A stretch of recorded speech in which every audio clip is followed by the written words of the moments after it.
Bonjour, c'est Louis. Aujourd'hui, on se retrouve dans une toute nouvelle vidéo où j'ai décidé de venir vous parler des choses qui me gonflent dans la mode, genre ah, ça m'agace. Et avant que la vidéo commence, je vous invite à évidemment vous abonner à cette chaîne et à mettre un petit pouce bleu ou en l'air parce que je crois qu'il est plus bleu. Et ça me ferait très très plaisir. Et venir me suivre sur Instagram et sur TikTok parce que sur TikTok, vous êtes de plus en plus nombreux. On est déjà 5000 sur TikTok, même 5400 j'ai vu hier. Et du coup, voilà. Donc si vous voulez bien venir, ce serait cool. Donc voilà. Je vous fais des gros bisous et on attaque de ce pas. Voilà. Numéro un dans les choses qui m'énervent dans la mode, associer les stars de K-pop à des maisons de couture. J'ai absolument rien contre la K-pop. Notamment, je vais prendre l'exemple de Blackpink parce que c'est le plus parlant. Blackpink, je suis complètement fan. Je suis le premier à zouker dans tous les sens quand j'entends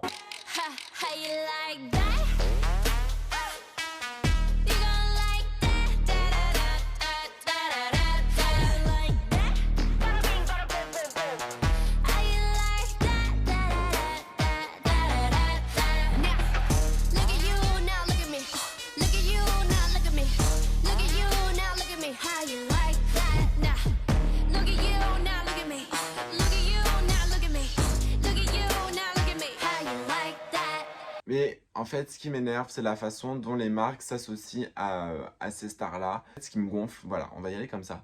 Ce qui me gonfle, et je me suis fait la réflexion quand je regardais le défilé Saint-Laurent, c'est tous les commentaires. Oh, genre, il y avait genre un commentaire sur deux, il y avait écrit rosé, rosé, rosé, rosé, rosé, rosé de Blackpink, rosé, nanani, oh, it's so much roses, oh, nanani, nanana. Les gars, vous avez câblé ou quoi? Genre, faut se calmer, hein. Genre, vraiment, genre, oui, oui, ils sont associés, oui, Saint-Laurent s'est associé à Rosé de Blackpink, mais vous regardez un défilé Saint-Laurent, hein, pas un défilé Rosé, hein, faut se calmer, hein. C'est pas une performance Blackpink, hein.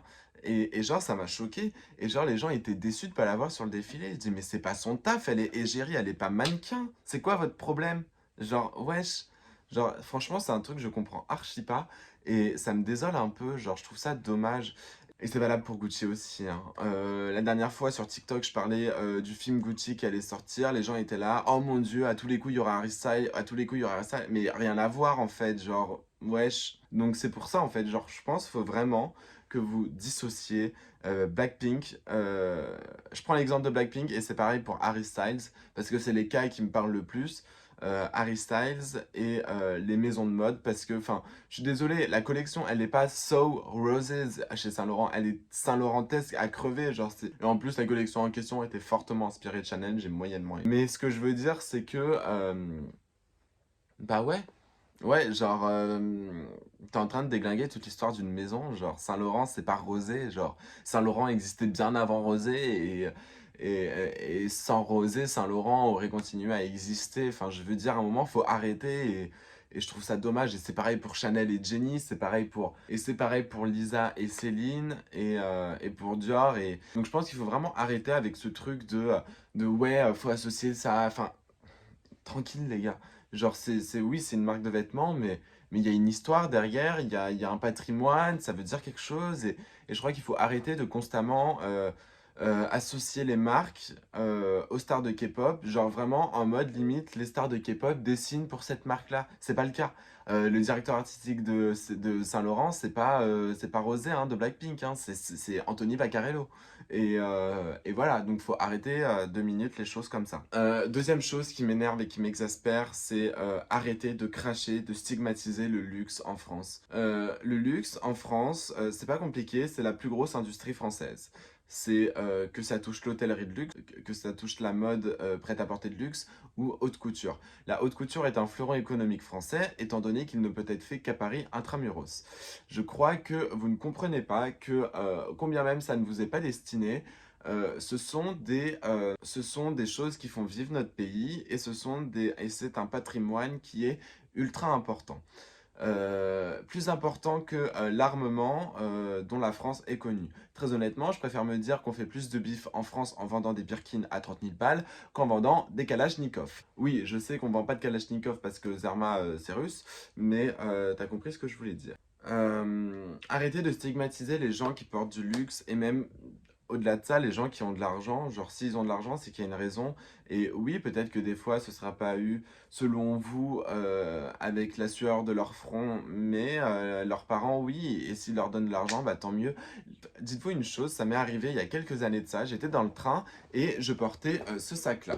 En face de moi, il y avait une femme qui était gilet jaune et qui m'a regardé droit dans les yeux et qui m'a dit: « Il vous a coûté combien votre sac ?» Et je lui ai dit que ça la regardait pas et que j'avais travaillé pour me le payer, donc voilà.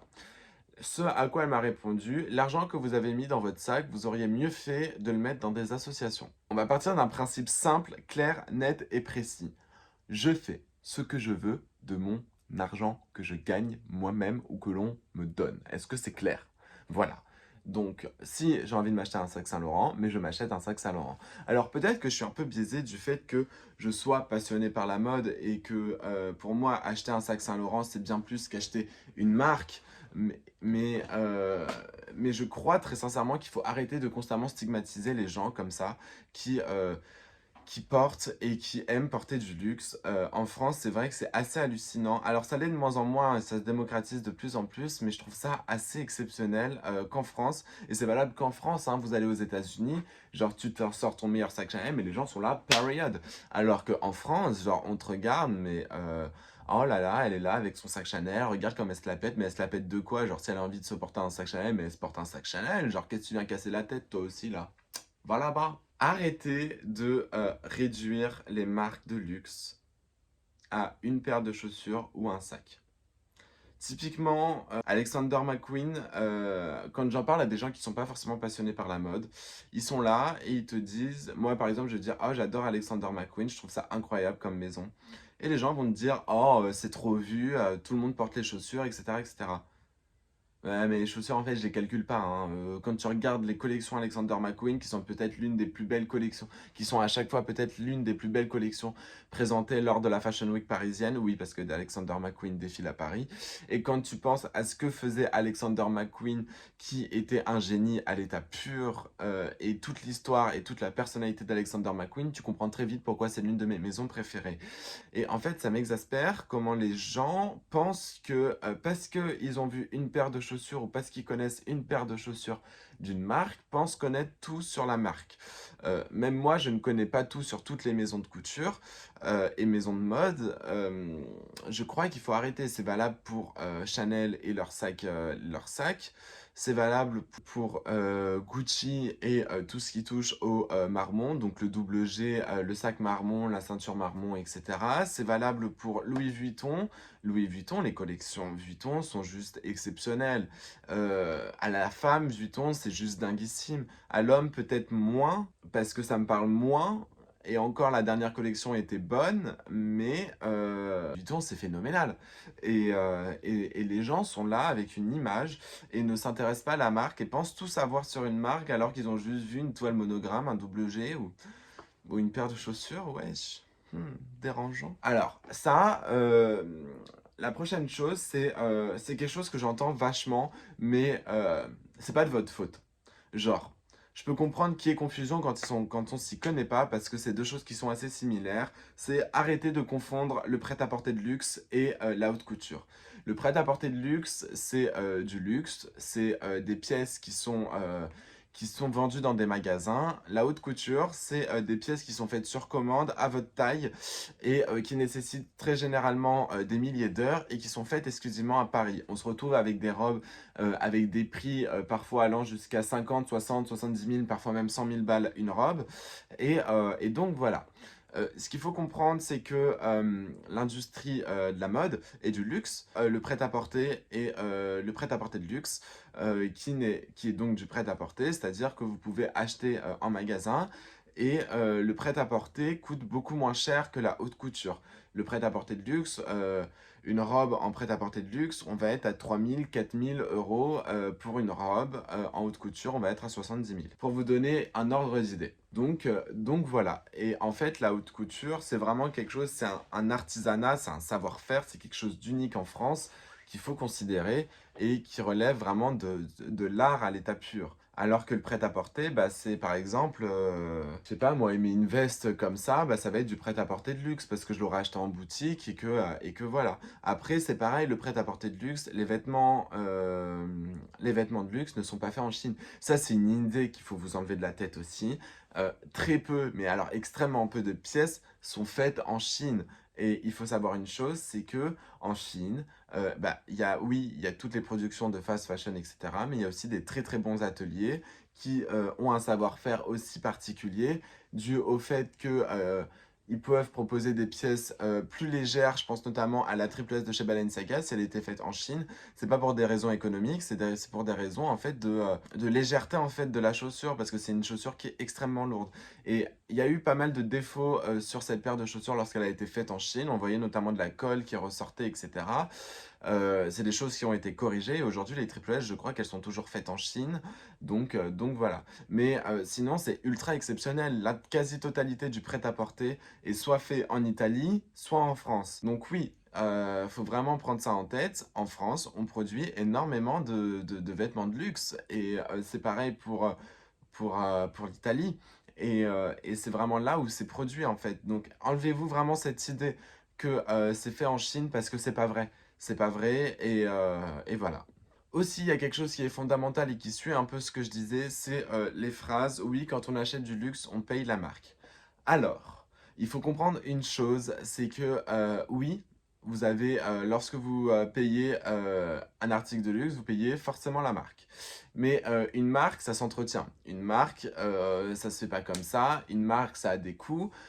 Faut savoir une chose, c'est que quand vous payez un article de luxe, et ça c'est valable pour toutes les marques, l'article en lui-même, dans le luxe, un sac comme ça, à Saint-Laurent, donc qui est fait main en Italie, c'est un sac qui va leur coûter peut-être 100, 200 euros. Ce sac-là, je l'ai payé 900 euros. Donc derrière, vous avez tout le coût d'une boutique, à savoir qu'une boutique de luxe coûte cher à entretenir, vu qu'il y a plus de conseillers de vente que la moyenne, vu qu'il y a des matériaux nobles, vu qu'il y a beaucoup de produits très chers, donc une assurance derrière qui est chère. Il y a énormément de mise en avant des produits, énormément de travail. Il y a on vous offre souvent une boisson lorsque vous allez en boutique, voire parfois même deux.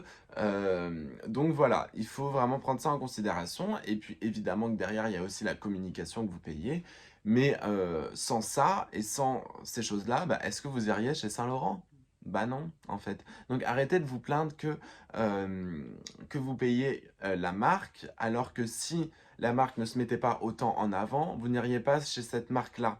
Donc c'est ridicule et voilà, et c'est valable pour toutes les autres marques. Et là où les marques font de la marge, donc oui, il y a de la marge, mais bon, derrière, ils organisent des défilés à plus d'1,5 million de budget. Ils organisent des campagnes de pub. Et je crois que vous réalisez pas à quel point, genre, ça coûte cher une maison de couture. Je pense que vous considérez pas à quel point c'est ultra important, genre, de tout être parfait, de tout gérer, d'être présent sur tous les réseaux, d'être présent sur toute la planète, parce que nous, on voit ce qui se passe en France, mais tout ce qui se passe en Chine, tout ce qui se passe en Asie, qui est aussi un marché ultra important de la mode, tout ce qui se passe aux États-Unis, etc., etc. Donc, il faut vraiment prendre en considération tout ça et arrêter de bitcher et de prétendre des choses sur ce que vous ne connaissez pas. Moi, je ne porte pas de jugement sur le milieu des voitures parce que j'y connais absolument rien. Donc, vous permettez pas de porter un jugement sur quelque chose que vous ne connaissez pas. Voilà. Et voilà, c'est tout pour moi. J'espère que cette vidéo vous aura plu. Je vous retrouve très très vite pour une nouvelle vidéo. Ciao.